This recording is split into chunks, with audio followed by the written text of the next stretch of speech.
It is my pleasure to welcome you this morning to this webinar on open burning management, climate and health. You might be dazzled by all the logos that you see on the background, and I'm proud to be associated with these for multiple reasons. The first is the South African Agency for the Advancement of Science and Technology, who is behind the annual National Science Week. Now, we are facing many great challenges as a society: climate change, air quality, food security, inequality, poverty. And I believe that science, technology, engineering, and mathematics has a major part to play in finding solutions for these and building a better world. We see Northwest University, which is my home for the last 10 years, and also the home of the large team of students who are helping us today with technical support. So thank you for all of you. You also see the National Association for Clean Air, of which I'm currently the vice president. I'm particularly proud of NACA. It is the table that brings together government, academia, industry, and society to talk about air quality and climate change. Where will you find a better boiling pot for innovation in South Africa? And that is what we are here for today, to start the conversation around waste burning, climate, health, and how to manage it. I'm sure there's some of you that think that we will close the book today on this topic. Unfortunately, there were many voices that I could not include because of the format and the lack of time. To name a few: Prof. Christina Troyes from UKZN, Dr. Hector Roberts from CUT, Dr. Christian Powell from NOVA, the Department of Forestry, Fishery and the Environment, maybe somebody from Sasol and Eskom to talk about the offsets projects. So yes, we missed some voices, but I think we've got enough here to open the discussion with 3 talks from 6 presenters, old and young, pretty and ugly. So I want you to contribute to this webinar by using the many platforms. We've got the Zoom chat, there's YouTube chat, and there's Twitter. I can ask Henna to start sharing the presentation. You will see all the Twitter handles that you can use there. There's the hashtag NSW2021. There's hashtag NACA, hashtag SA Science Week, and hashtag waste management. So if there are any school learners present here this morning, I've asked the presenters to keep it simple. They don't ever listen to me. So if you don't understand stuff, please ask questions. We've got a whole bunch of students that's standing by to simplify things and to explain things. So we encourage people to ask questions on all 3 of those platforms. So let's go over to the next page and start with our first talk. Prof. Stuart, Piketh and Mr. Simon Tsepo Moletsane will talk about the South African context of air quality, health, and climate. Professor Piketh is the director of the School for Geo and Spatial Science. He has taught and supervised many of us in this room, me included. He's notoriously bad at sticking to time in presentations, so you can expect me to cut him off around 10 minutes. Thank you, Prof. Piketh. With him, we have Mr. Simon Moletsane, a bright young man who's just finishing up his MSc. He has the distinction of being in a very small group of students who have published their research from their honors year in a peer-reviewed scientific journal. So I'm sure he's got a bright future ahead of him and will be an asset to any business one day. Thank you, Stuart and Simon. Over to you.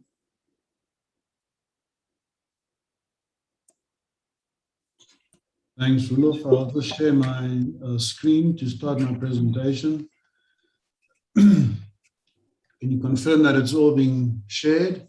Thanks, everybody. What I'm going to start with this morning is just give a bit of a context on air quality, health, and climate in South Africa. And the climate part is really just how emissions are linked to climate issues in the world. Currently, there's an air pollution management dilemma in South Africa, and there's three major issues facing the strategy to manage air pollution in South Africa. The first one is that the air pollutants that are prominent on a global scale, and I'll show you that in a minute, which are also linked to greenhouse gases and critical for delivering the energy that drives our economy, also don't really change the ground level concentrations of pollutants too much. If we reduce them, if we eliminated them completely, the power station emissions and the big petrochemical emissions, we would get about a 20% reduction in ground level air pollution. The other problem is that if we only focus on those sources, we basically reinforce the fossil fuel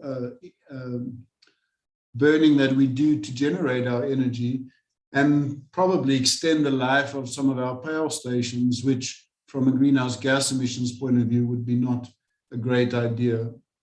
The second issue is that we have a real problem in controlling local sources in low-income settlements, where the things such as poverty and the need to burn solid fuel waste, solid fuels and waste in the communities, driven by the unaffordability of, for example, electricity, are very complicated to control.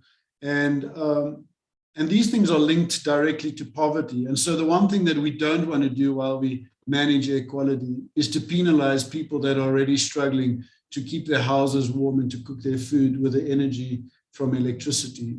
And then, of course, there's lots of natural sources that we have that are near impossible to control, such as things, windblown dust from natural sources and biomass burning. Air pollution has also become a high-stakes game. If you follow the media, you'll see that air pollution is been in the newspapers a lot. Claims that South Africa has the worst and deadliest air quality in the world. And then on the other hand, if we list the top 100 cities in the world, most polluted cities in the world, we don't even feature in those cities. And so it's critical for us to have a science-based approach to managing air quality, and so that when we do read articles in the newspapers, we can have a context of the facts that are being presented in those articles. Now, of course, increasingly we're understanding that air pollution is a critical component of people's health. And recent studies by Lelyveld, for example, in a publication, in Nature publication, shows that around the world, including in South Africa, there are premature deaths that are occurring as a result of, for example, small particles that are in the atmosphere that we breathe, and we breathe into our lungs, that cause all kinds of health issues. And currently they estimate that there's about 1.5 deaths per year in South Africa that occurred in 2010, and that number, 1,500 deaths that occur in South Africa as a result of air pollution prematurely. It's not a bullet. We don't kill people like we do with a gun, but over time it makes people die earlier than they might have died in a clean environment, and that is due to grow to numbers around 8,500 deaths prematurely per year if we don't control air quality. And of course, there's a whole range of air pollution sources, which I'll show you in this upcoming slides. Now, I mean, it's no secret that South Africa has an air pollution problem. So we're probably not the worst polluted place in the world, but we certainly are polluted. And I mean, we can see this from satellite. This is satellite images showing the most polluted areas of South Africa on average. And it doesn't matter whether we use old satellite data or we use new satellite data like the Sentinel-5 satellite, which was sent up by the European community. We can see that South Africa is a hotspot of pollution. And with the new satellites, we can identify individual sources and track their plumes individually until the point where they become this agglomerated mix of polluted air. And so we do need to worry about our air pollution and start to control it. If we look at the ground-based level concentrations, however, we can see that the places that are the highest, got the highest pollution. This is particles that are coarse particles that get caught up in our nose. These are the ones that we breathe deep into our lungs. And this map is a map of the Johannesburg area. Now you can see that this highest concentration of pollutants here is pollutants that are associated with areas that are linked to domestic burning. And the fine particles, also domestic burning, is a critical component. These are sites that basically are linked to industry. And you can say that although the concentrations are almost as high as the domestic burning, you can see that just controlling industry would not resolve our air pollution problem. We need to think of other sources. So what are the, how as bad is the air pollution in South Africa? Well, I've given you two sites here. This is Kliprivier in the Vaal Triangle. This is Three Rivers near Sharpeville. And you can see I've just highlighted the small particles that we breathe into our lungs. And we have currently in Kliprivier over almost 600 exceedances of ambient air quality standard.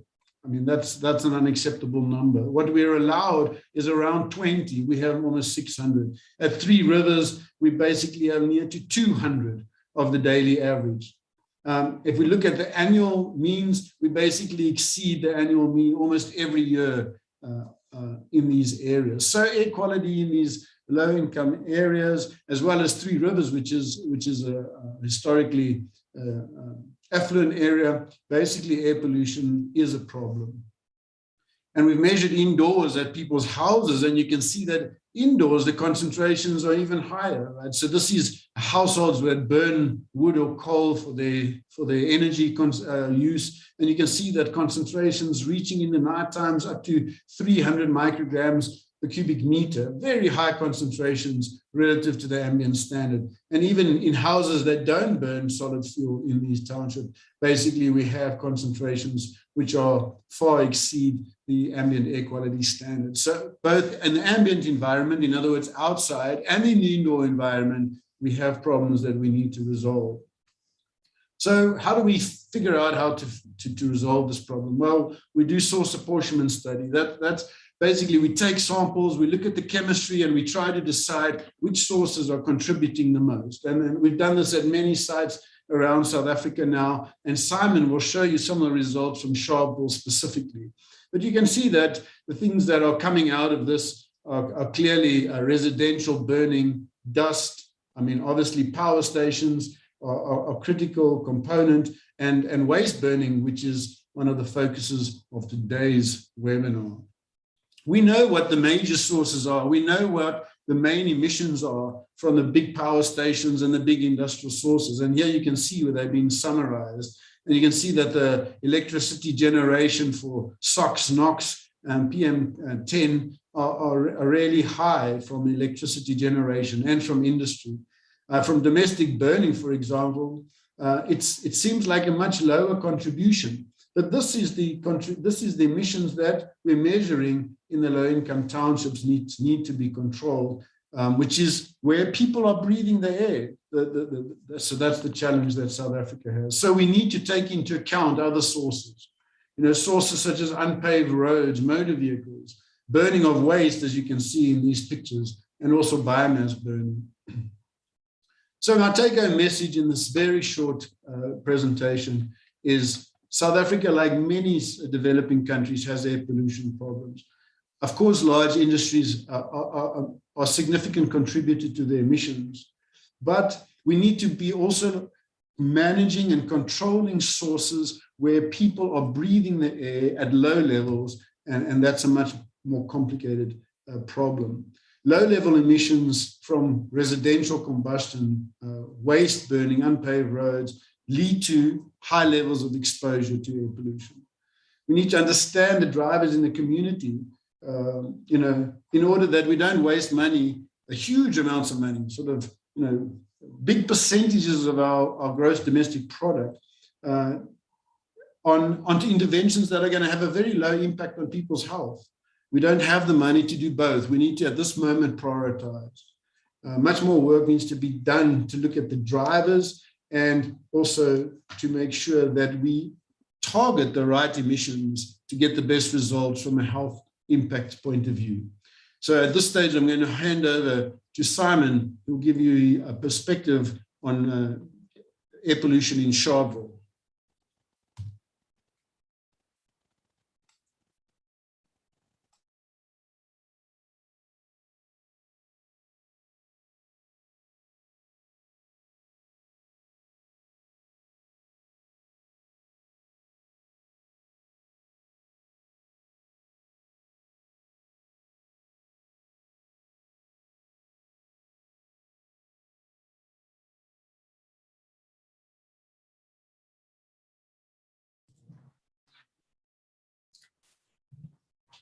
Thank you very much, Professor Piketh. So Professor Piketh has given us an overview context of how the air quality in South Africa stands right now. But my talk will specifically focus on the problem of air pollution, specifically in a township called Sharpville, where I come from. So the first question that I often get is, what do I think when I hear the word township, Sharpville Township?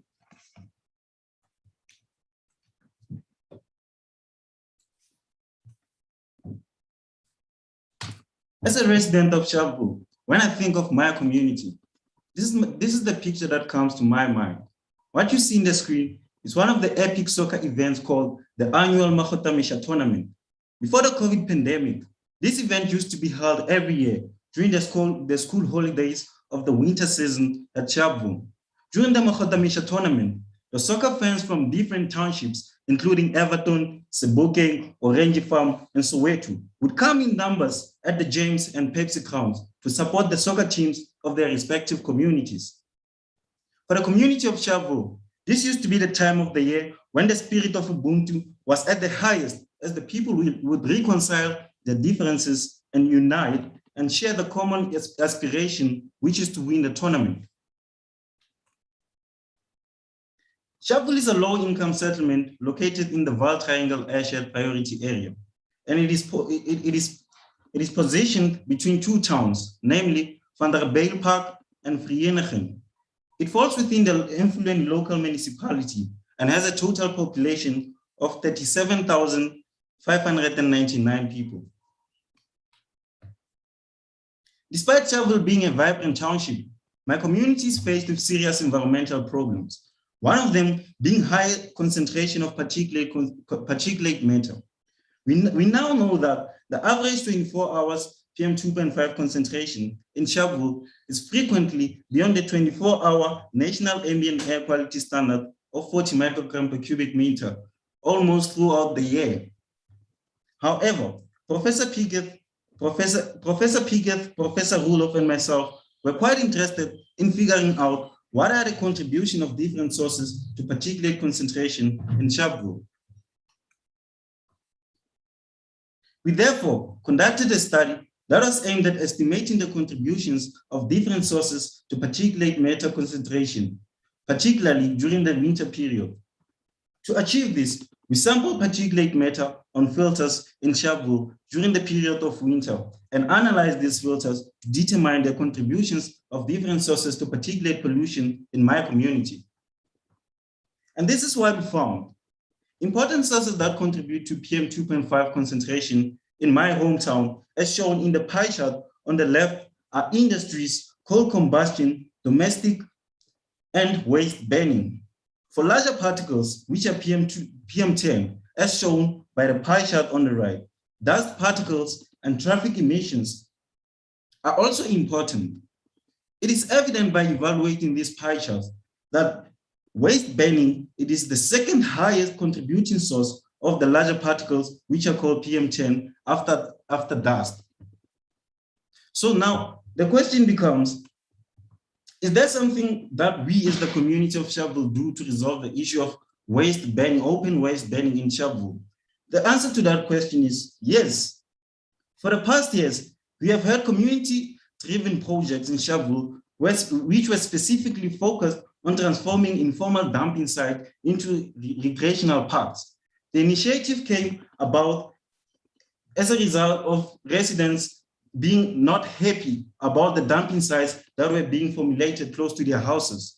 The picture you see on the left is how the Gauteng, one of the sections in Sharpville, looked like before this initiative started.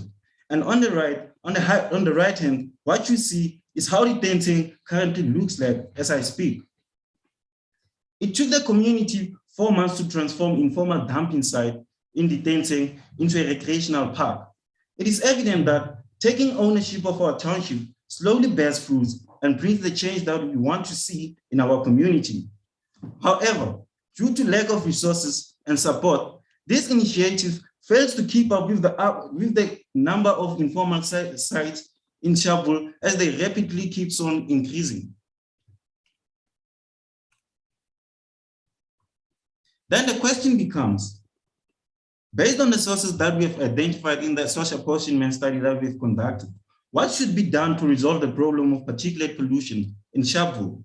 Well, we think people must be provided with basic service delivery, such as effective and efficient waste collection services, proper infrastructure, for example, paved roads, affordable clean energy, jobs so that they can refrain from using dirty solid fuels. And we also think that industries should also be controlled. Thank you very much for your time. Thank you very much for your time and for allowing me to share my inputs on how our community is struggling and trying to solve the issue of waste burning. Thanks. Thank you, Simon and Stuart. I've neglected to say that Simon is also the star in an upcoming air quality documentary that we'll be releasing tomorrow, but I'll tell you more about that in a while. So next we have Dr.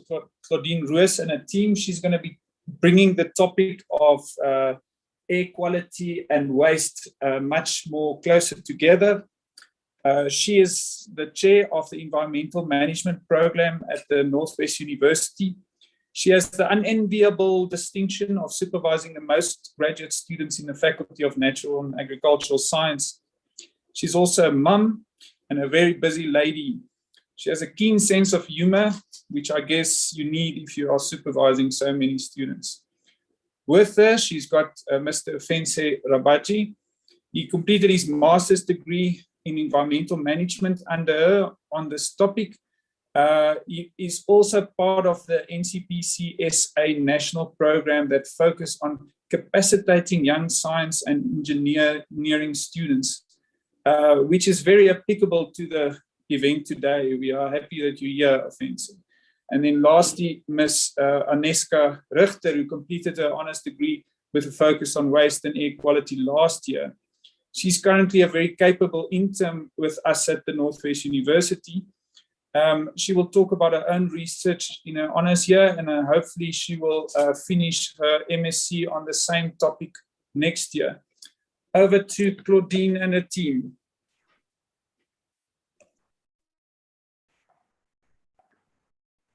Good morning, everybody. Thank you for the opportunity. Thanks, Roelof, for introducing us as well. Our presentation will provide a brief overview of the current state of waste generation globally and in South Africa, also focusing on the link, like Simon explained, between waste management and consequences on air quality.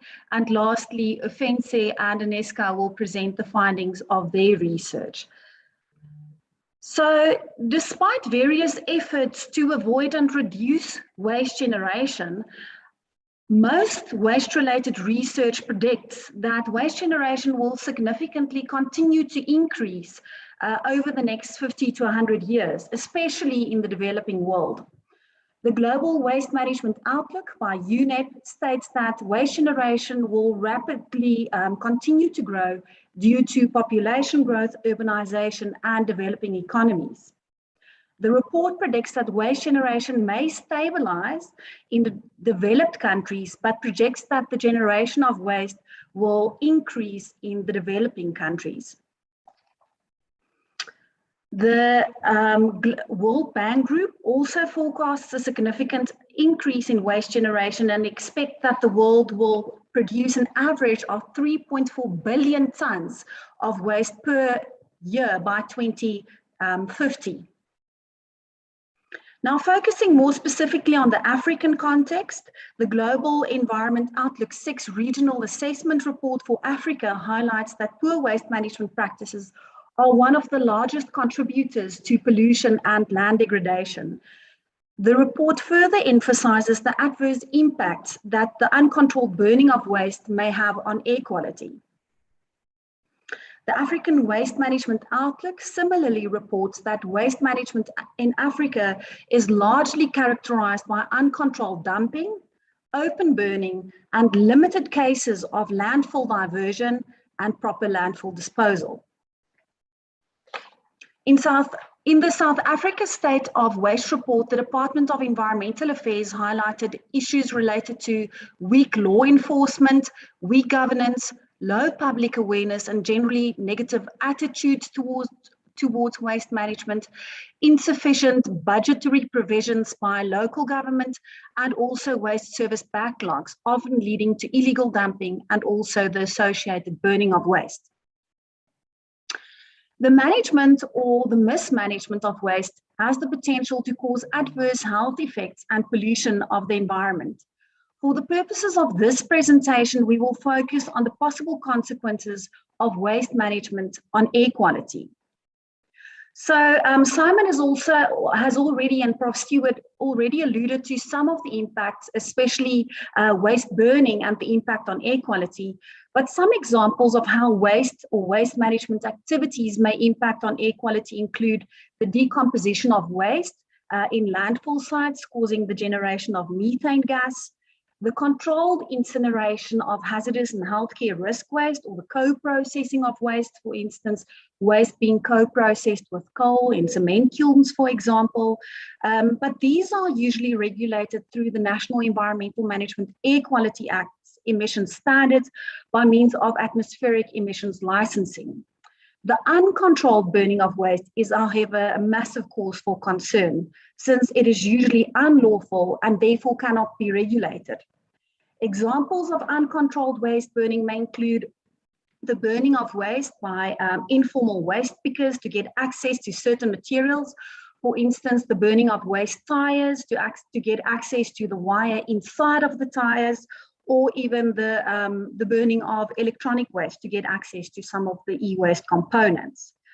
Poor service delivery may also cause backyard burning, or the illegal open dumping and associated burning of waste, usually to reduce the volumes of waste, or as quoted, to get rid of the waste.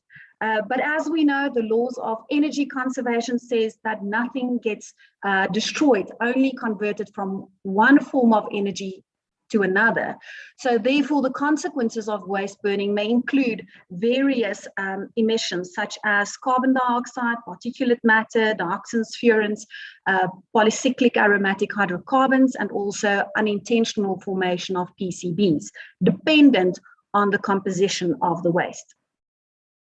Some waste-related activities may also contribute to the emission of greenhouse gases or short-lived climate pollutants such as methane, black carbon, carbon dioxide, and nitrous oxide, as illustrated in this figure over here. So next, I will hand over to two of our students, Ofentse and Aneska from the Northwest University, who both recently researched the potential consequences of waste burning on air quality. Their research aimed at determining the consequences of the burning of waste, specifically focusing on waste composition on air quality. And their research involved the identification and description of dumping sites in their respective case study area, in this case, Sharpville and Wadella, where they did a description of the location, the size, the evidence of waste burning at these dumping sites. They also did a waste composition characterization, where they looked at the quantities of the different waste streams being dumped, the quantities and the composition of, for instance, paper, plastics, glass, food waste, organics, metals, and other. And then based on the composition, they did an estimation of the potential contribution that the waste burning may have on air pollution, also using emission calculations. So I'm now going to hand over to Ofentse, who will present the findings of his research. Thank you.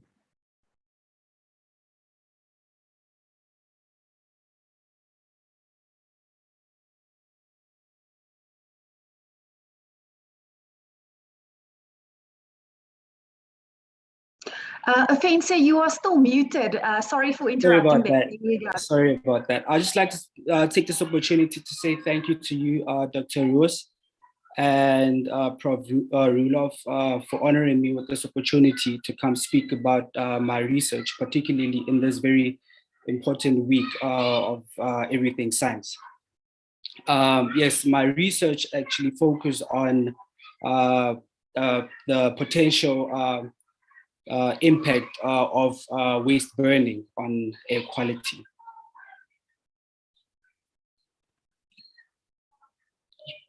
Claudine, you can go to the next slide, Claudine.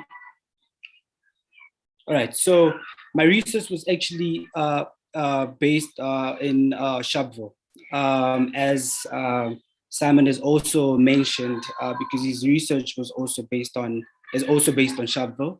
So Sharpville is actually in the Vaal Triangle, in the Emfulweni local municipality. So it's a township in the southern of Gauteng, which has a population of about 38,000. That's according to Census 2011. It is located in the Vaal Triangle, which is comprised of Vereeniging van der Bilpark and Sasolburg. So this area actually has several land use activities, and among others, the primary ones are industrial activities, mining, commercial, agriculture, and obviously residential. So this place is actually known as this area is actually known as an air pollution hotspot. That is because that is due to the industrial activities that's taking place within this area that actually contribute towards the deterioration of the air quality, rather contributes to air pollution, that is. So it really experiences a complex air quality issues, and that's based to Scotia and others in 2003. And like I've mentioned with regards to the land use activities, the sources of emissions include the industrial and commercial activities, waste treatment and disposal, domestic burning of waste, transportation system, mining activities, and obviously malicious activities of burning objects such as tires. This is an image that actually just shows, this slide here shows, rather provides a brief background of the Vaal Triangle. This is actually what you would be confronted with if you would, when approaching the Vaal. You would actually see a lot of smoke in the air coming. These are emissions coming from industrial and other land use activities. Oh, okay, all right. This slide shows these are actually the sites within the Sharpville. As I've said, we have in my study we have identified 33 sites. These sites were identified randomly. These sites were assessed visually. This is where we actually identified the burning of waste and the mismanagement of waste.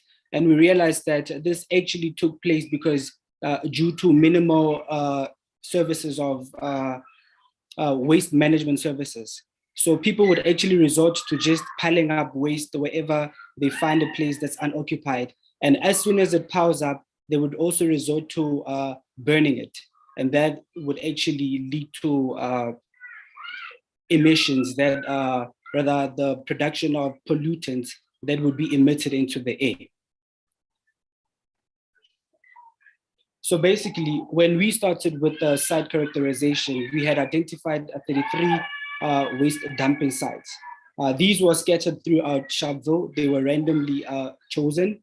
And then the biggest site, which we had identified, was 1.6 kilometers squared. This was actually very big. It was along the Pieter Andries Boulevard. So this is the site that we actually used to make our characterization. So with regards to waste composition, 20 sites, or rather the result of the composition, 20 sites comprised of a significant amount of plastics. And it was mostly film plastic, because I remember there were times where we were actually in the field and we actually saw people collecting the solid plastics, that's your bottles, among other things. And then 11 sites comprised of a significant amount of other waste. This refers to tires, polystyrene, and nappies, and also other stuff. And then there was also organic waste. So basically, we actually used an app called Mobenzi, which is used for data collection. So we went throughout Sharpeville, and then we identified places alongside these 33 sites where we actually would see if active waste burning was taking place, or if there was evidence of burning taking place. And then 3 out of the 33 sites, we actually witnessed active burning of waste. We actually saw people burning waste, which is actually very wrong. And then 16 of the sites, we actually saw evidence of waste burning. So what I mean by that is that we actually saw ashes and so forth. So basically, because we have seen that due to the waste composition that we have done, we saw that the waste was actually comprised of mainly plastic, tires, polystyrene, nappies, and organic waste. So basically, as I've said, my research was to determine the potential impacts of waste burning in the air quality. So we've seen that with regards to plastic, we know that any plastic that is burned, it will produce dioxins and toxic substances. So basically, plastic, the reason why plastic is very it's very dangerous when burned. It's actually the chemicals that were used to make the plastics. So now when burning it end up emitting pollutants into the air that contributes to the deterioration of the air quality. And then there was also waste such as tires and polystyrene. And then we also know that polystyrene is also dangerous, especially when it's been burned. And we know that it produces gases such as carbon monoxide, sulfur dioxide, nitrogen dioxide. And then there was also the burning of organic waste. And then we also know that some of the waste also it ends up decomposing. But I see time is actually not on my side. Can you please move to the next? All right, yes. So now with conclusion, in conclusion, we know that these people end up resorting to this mismanagement of waste due to lack of waste collection services. So, and then also, I believe that most of them, they also resort to such activities due to minimal knowledge and unawareness of certain environmental issues. And yes, so basically that is it, and that's what my research was actually based on, just to identify the potential impacts that waste burning could have on air quality. So I'll give, yes, I'll just leave it for Aneska now. Thank you so much. Thank you so much, Ofentse.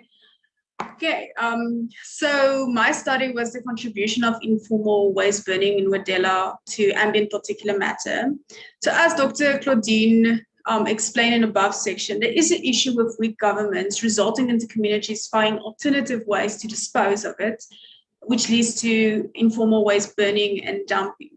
So previous air quality studies conducted in Wedela, which is a township in the Gauteng province near Carletonville, were used to identify informal waste dumping sites. So Wadella was chosen because there's a lack of and a shortage of waste collection services, and it is located on the periphery of the full triangle airshed priority area.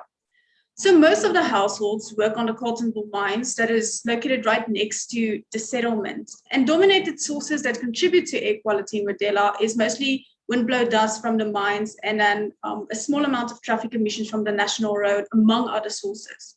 So the waste samples were divided into categories as suggested by the ASTM, and 3 samples were taken from 3 different sites to represent the entire area. So site 1 was dominated by plastic film that was composed out of 2.2 kilograms and paper and cardboard. Now, it had a low amount of dense plastic and metal. This can be due because we observed waste pickers actually collecting plastic and metal and glass for recycling.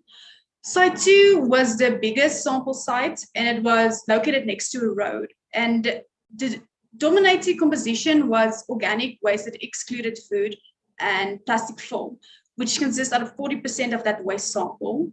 The third site was located next to the primary school and was mostly dominated by food waste, which was 2.1 kilograms. But what was interesting is that the plastic film was 700 grams, which was the lowest of all the sampled waste. So if we assumed that the sampled waste burned using a combustible percentage, the estimated amount of emissions can be determined.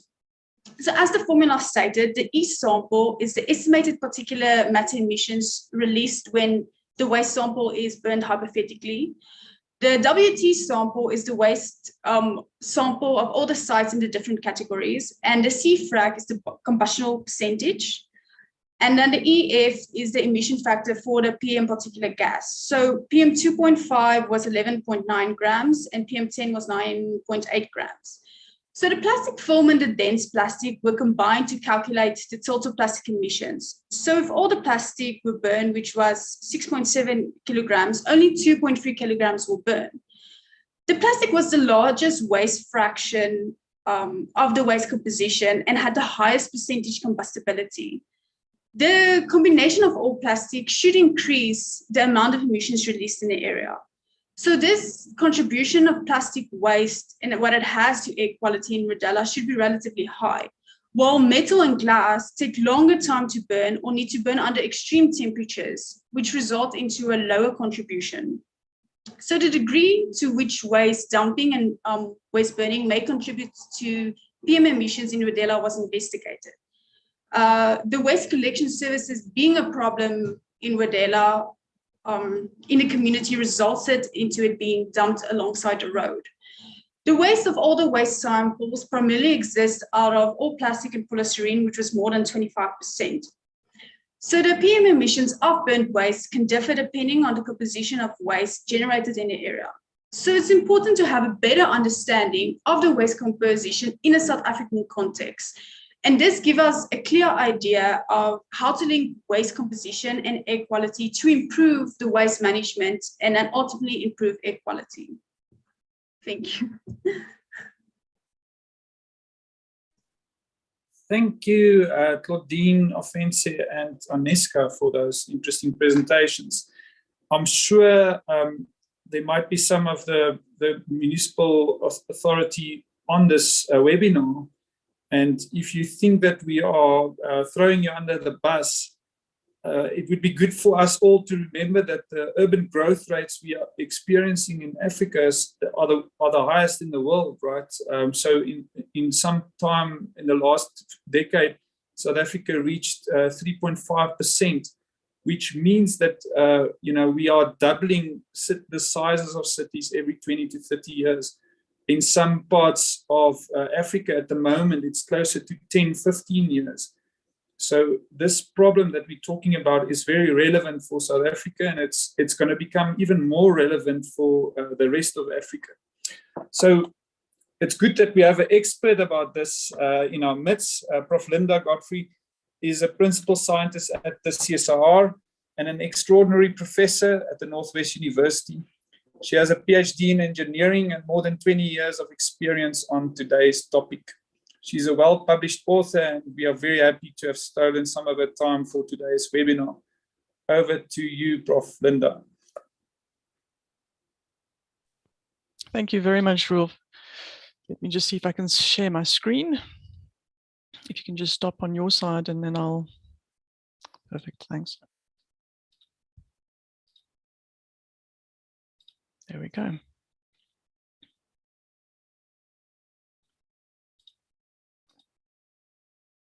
Great, thank you.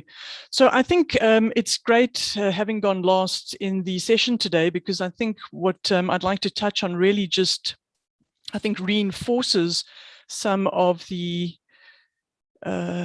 see, for some reason it says my screen sharing is paused. I'm not sure why. So if there are any problems, at the moment. Great. If there are any problems with the slides changing, just let me know.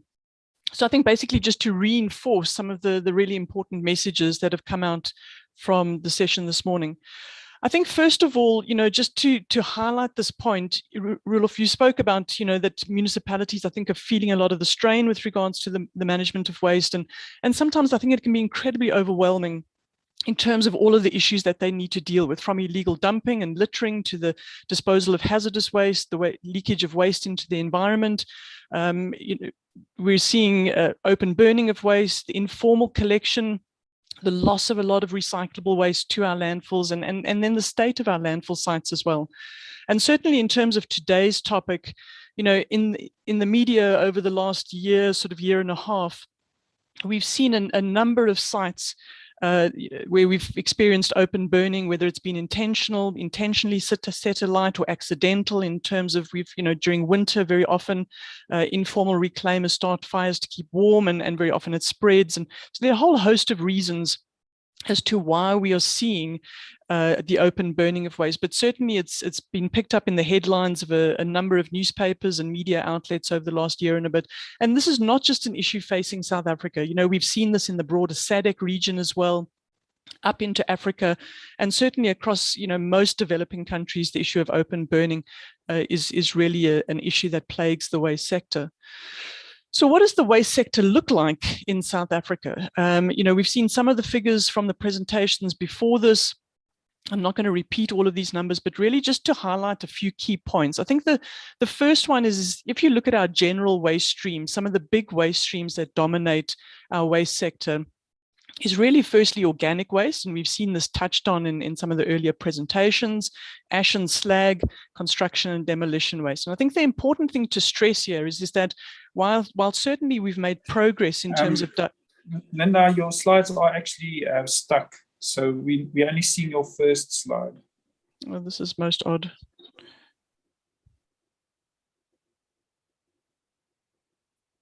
Now ask Hina maybe to get to share your slides. No, let me try again.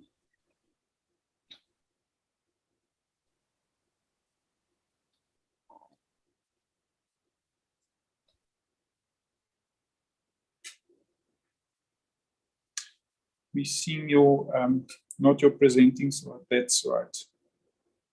All right, better now? South Africa is faced with many waste management challenges. That's what we see. Perfect. So as I was saying, if you look at the waste streams that dominate our landscape, it's the organic waste that's been spoken about. And while we are making progress in terms of the diversion of waste away from landfill sites, with the latest state of waste reports suggesting that we're only sending around 65% of our general waste to landfill, and certainly there are some question marks around that. The important thing to realize is that technology solutions already exist to divert most of these waste streams into beneficiation opportunities. And so one of the questions becomes, well, why are we not doing that? Despite having embedded in our waste policy for probably the last 2 decades, the waste hierarchy, which is focusing on the diversion of waste away from landfilling towards prevention, reuse, recycling, and recovery. Landfilling, and I use that term in inverted commas because in most instances, as you can see in the slide, it really is uncontrolled or controlled dumping. And so this landfilling still remains our dominant technology solution in managing waste in South Africa. One of the big problems as well is that we're also seeing significant quantities of waste actually escaping our formal waste collection system, as we've seen in some of the previous presentations as well. And again, a way of managing this waste when it's dumped within communities is to set it alight. And again, we've seen the impacts of that in terms of open burning of waste. In fact, according to the most recent general household survey published by Statistics South Africa, only 61% of South African households actually have a regular municipal waste collection service. And they state in the report that that's the lowest that's been in more than a decade. So in fact, our waste collection services are actually deteriorating within the country. And I know, many of our municipalities are really struggling in terms of providing the service, which ultimately, is a constitutional right in terms of the South African Constitution. So if landfilling remains a dominant technology choice, if our landfill sites are in fact mostly controlled or controlled dump sites, we can obviously experience a lot of environmental impacts associated with this.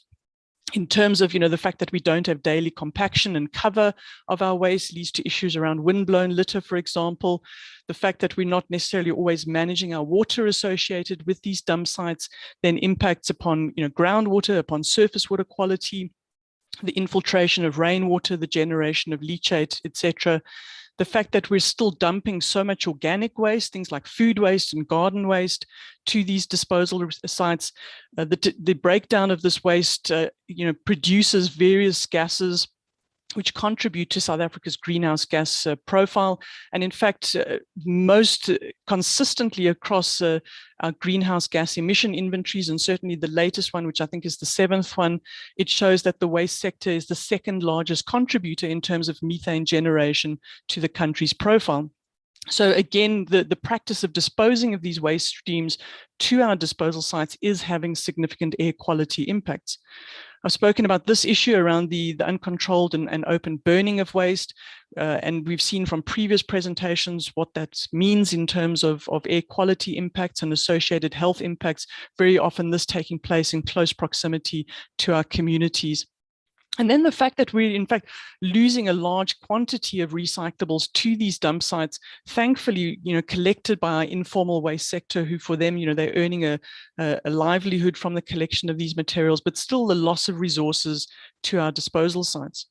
So, we've seen a lot in terms of the impacts of poor waste management in terms of air quality and open burning. But what should South Africa's strategy be in terms of moving forward and addressing these big challenges? And I think, we can take guidance from the African Waste Management Outlook, which really focuses on two aspects. The first aspect says we have to bring waste under control. And while we are doing that, we can essentially harness this opportunity of waste as resource. So this first one, bringing waste under control, what do we mean by that?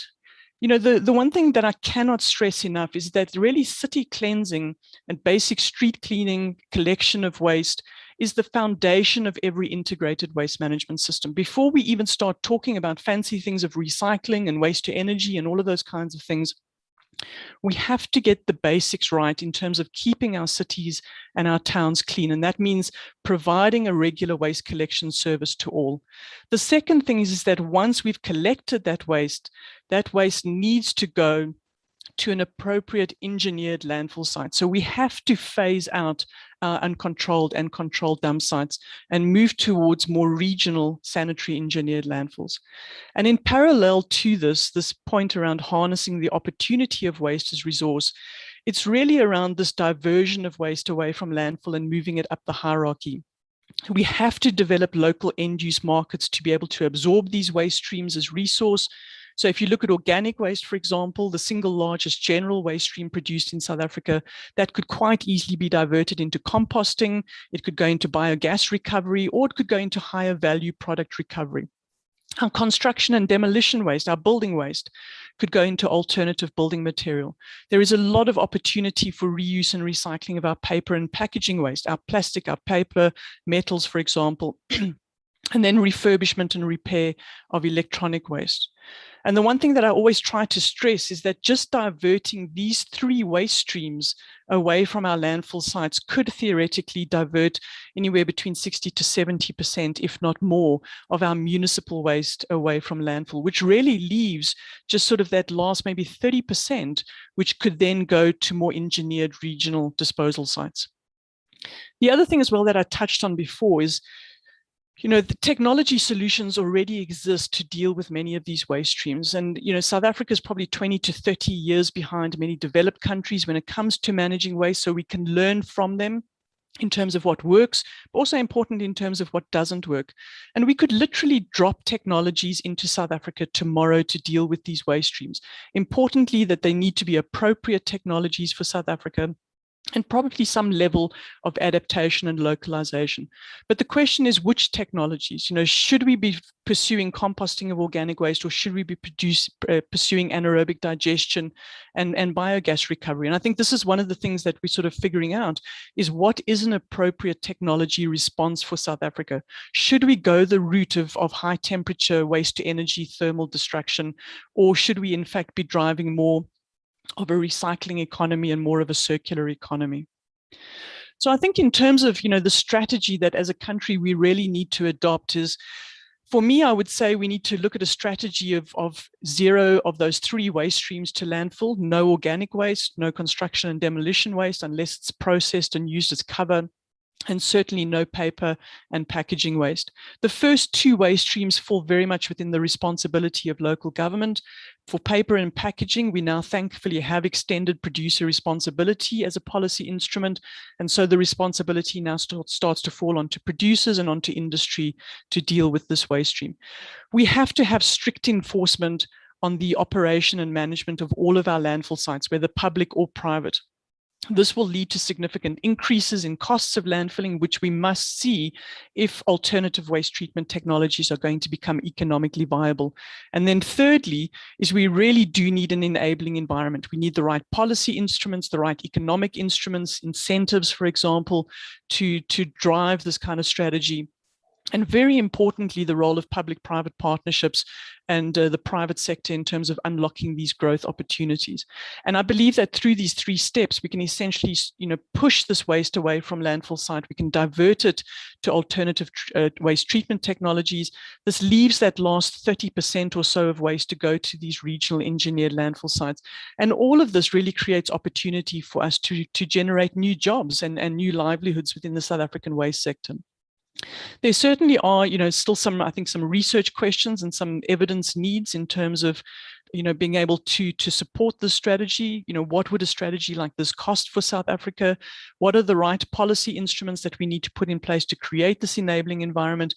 And really, what should this technology portfolio look like in terms of balancing it out in terms of some of the, the big trade-offs around greenhouse gas emissions, around job creation, about resource recovery and resource use, etc. And so with that, really, just to stress is that I think there is a workable solution that we can actually implement in South Africa to address these big issues around open burning, around the emissions that we're seeing from the waste that is being disposed to landfill.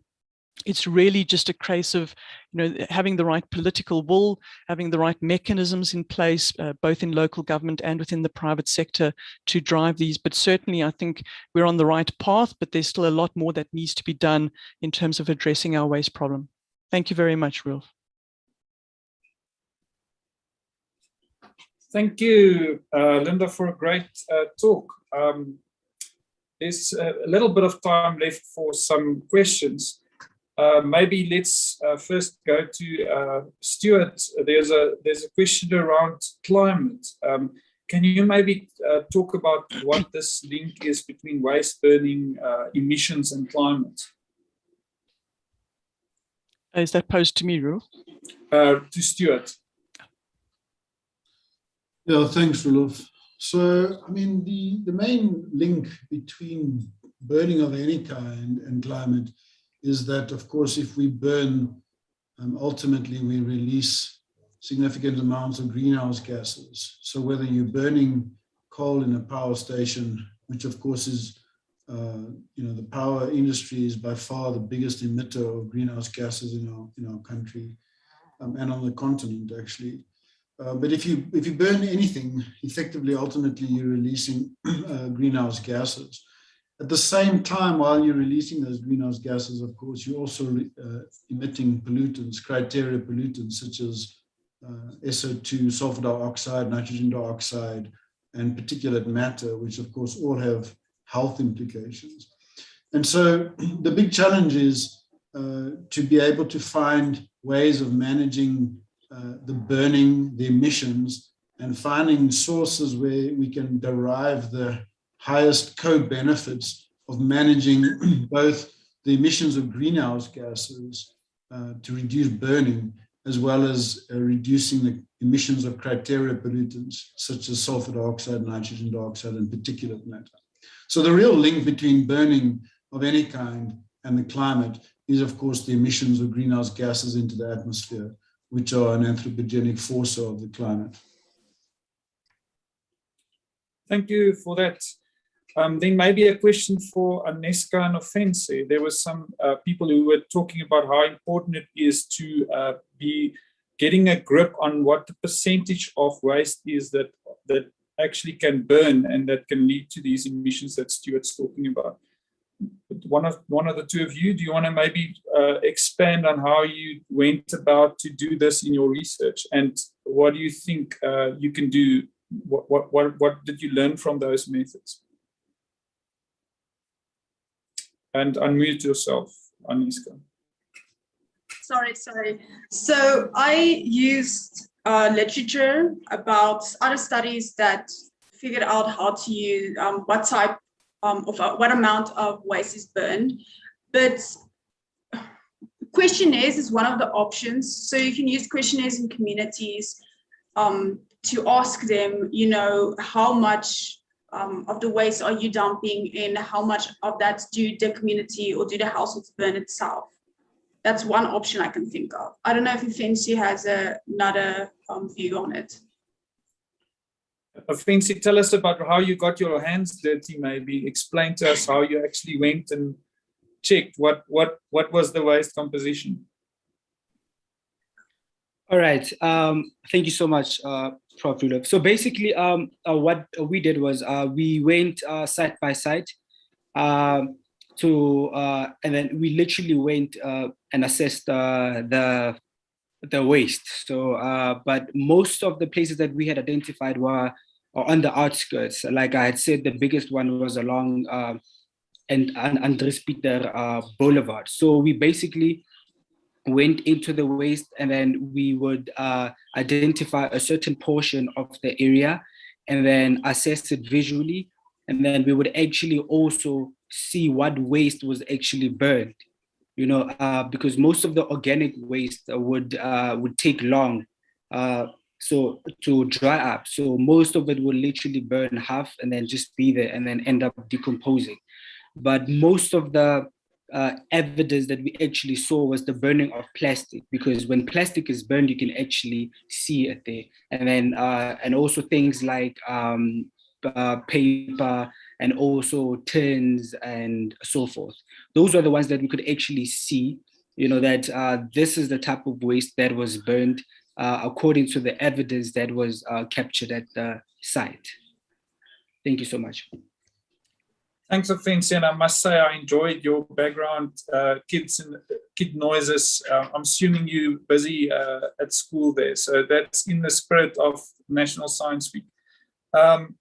Last question maybe for Linda, two-pronged question. The first one is maybe, can you expand on the role of waste pickers?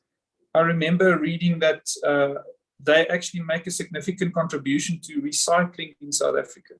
And the second one that you can also touch on is funding for municipalities. Do we have enough money going to this function? Great, thanks, Roelof. Yeah, absolutely. Our informal waste sector is a critical bridge between our service chain and our value chain in South Africa. Research that we did a couple of years ago suggested that they were responsible for diverting around 80 to 90% of our paper and packaging waste into the recycling economy. More recent research suggests that that is a bit lower now, that we're starting to see some formal sector erosion into the role that they are playing, which obviously does impact upon their livelihoods and their income. And so, you know, it's something that we need to be very sensitive to around protecting these livelihoods. It's not just an issue of just saying, well, let's formalize the informal waste sector. We know that that does not work. And so the Department of Science and Innovation actually funded the development of guidelines for integration of the informal sector, that we can actually work together with municipalities to actually look at solutions, at workable solutions to better integrate the informal sector into the waste economy. And we could spend a whole session just talking about that. The second point that you spoke about was around the funding to do this.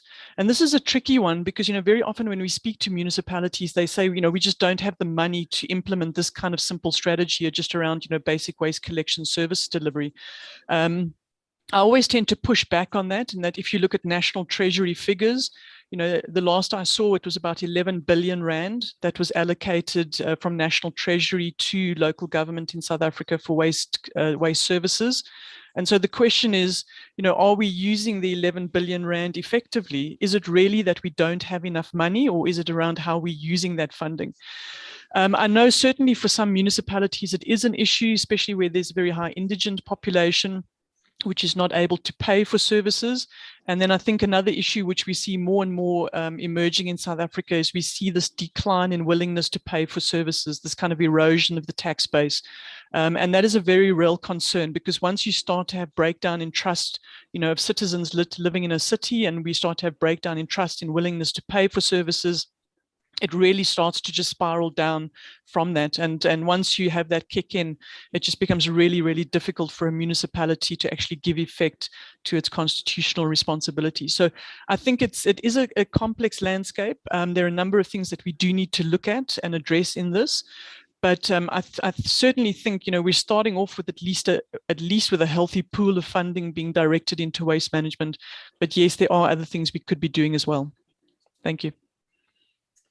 Well, thank you for that. I think it's a fairly positive note for us to finish on. I have to take this time to again thank the people that make this possible, the NRF, SASTA, the Northwest University, and NACA. We really appreciate those bodies and the people that helped behind the scenes to make this possible. And then a special word of thanks for the speakers, Prof. Stuart, Prof. Linda, Dr. Claudine, and our young people of the future, Simon, Ofentse, and Aneska. I ask that you guys would please review this webinar. It's important for SASTA that we do this. So this link is on the screen, and it will also be shared in the chats. So please will all of you go and review the session. And then the last point that I want to advertise is the air quality documentary that will be released tomorrow. There's the link. It's also on the National Science Week program. So tomorrow at 9. And you can look out for Simon Moletsane, his debut as an actor, and I think he did a really great job. So we're excited about that. And you'll also see that waste plays an important role in the documentary. With that, thank you to everyone. As we said on the chat, this video will stay on YouTube. We will hopefully edit it a little bit and then also look at the NACA website under news, and you'll find all the latest information about this webinar. Thank you very much. Have a nice day.